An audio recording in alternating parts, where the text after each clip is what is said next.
আসসালামু আলাইকুম এভরিওয়ান, সবাই কেমন আছেন? আশা করি সকলে ভালো আছেন। আপনাদের দোয়া এবং আল্লাহর রহমতে আলহামদুলিল্লাহ আমিও ভালো আছি। তো আজকে সকাল সকাল উঠে বললাম, উঠে দেখেন একটু দিয়ে ফ্রেশ হয়ে আসছিলাম আর কি।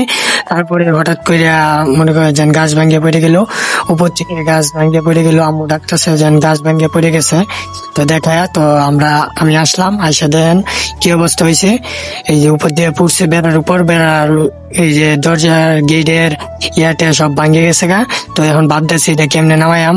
তো বাবা টাবা শেষ করে মনে করেন যে দাও লাগবো, কাটতে হইব। আর পুকুরের অবস্থা দেখেন কি অবস্থা, পুকুরের মধ্যে পড়ছে। তো যেই কথা সেই কাজ, আমি এখন দাও নিয়ে চলে আইছি। এটা কাটতে হবে, কাটতে বাড়িতে নেওয়া লাগবে, নয়তো একজনের পুকুরে পড়ে আছে, ওইটা না নিলে অন্যরকম হয়ে যাবো। আবার পুকুরের মধ্যে মাছও আছে, নষ্ট হয়ে যাবো, মাছ উস গিয়ে শুয়া। তো আমি কি করবো, এখন কাটার জন্য বাউ করতেছি। তো এখন বুঝতেছি যে কাটতেছি, আর আম্মু মাঝখান দিয়ে ক্যামেরার ভিতরে চলে এলো। এখন মনে করেন যে কাটতেছি, কাটা মাটা শেষ করতেছি। শেষ করে মনে করেন যে একটা একটু টাইনে উপরে তোলা লাগবো, কিন্তু আমি আর পারতেছি না। এখন ওদেরকে পুকুরেতে নামাই দিছি, মনে করেন যে ওরা বলতে দেও আমি কাটি, আমরা কাটি, দুজনে মিলে কাটি।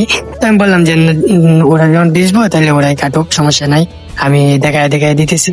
আর মনে করেন যে ভিডিও ধরতেছি। এখন মনে করেন যে মোবাইল ধরে এই ডাইল গুলা টাইনে আনতেছি। তো টাইনে নিয়ে ওরা কাটিয়ে দিতেছে, আর উপরে রাখতেছি আমি।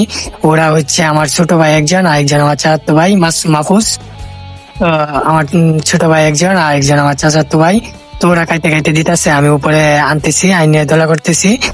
আর ওইদিকে দাউদ দিয়ে আবার কাটতেছি, আর দেখাই দিতেছি যে কেমনে কাটা লাগবে। এখন উপর থেকে আমি কাটিয়ে দিতেছি। দেন মানে সব কাজেই কষ্ট আছে, সব কাজ দেখতে সহজ মনে হয়, কিন্তু সব কাজই কষ্ট আছে।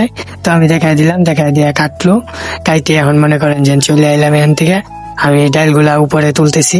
তো আপনারা কিছু মনে করেন না, শর্ট প্যান্ট পরে লইছি, নয়তো এই কাঁঠাল গাছের কষ দিয়া একদম মারা লাগিয়ে যাবো। তো আস্তে আস্তে আমি আর আমার চাচাতো ভাই মিলাইয়া আস্তে আস্তে ডাইলটা নামাইলাম। তো নামাইয়া ওই দিক থেকে আবার অনেকগুলা ডাইল নিচে পানির মধ্যে রয়েছে। তো ওইগুলা কাটতে কাটতে উপরে আনতে হইব। তো আস্তে আস্তে সবগুলা আনতেছি। তো এখন সব এই যে ডাইল গুলা কাটলাম, কাটতে মোটা একটা ডাইল আমি টান্নি উপরে একলা পারতেছি না। এখন মনে করেন যে নিচ থেকে আমার চাচাতো ভাই আর আমার ভাই উপরে তুলে দিতেছে। তো আনলাম, আইনে মনে করেন যে সবগুলা এখানে রাখলাম। কেমন মনে করেন যে ওরা পুকুরে সাঁতার কাটতেছে, বলতেছে আমরা গোসল মুসল ধরি। তো এই পর্যন্ত আজকে ব্লগটি। তো সবার কাছে কেমন লাগছে তো সবাই কমেন্ট বক্সে জানাবেন। আর কেউ ভুল হয়ে থাকলে সবাই ক্ষমার দৃষ্টিতে দেখবেন। ধন্যবাদ সবাইকে, আসসালামু আলাইকুম।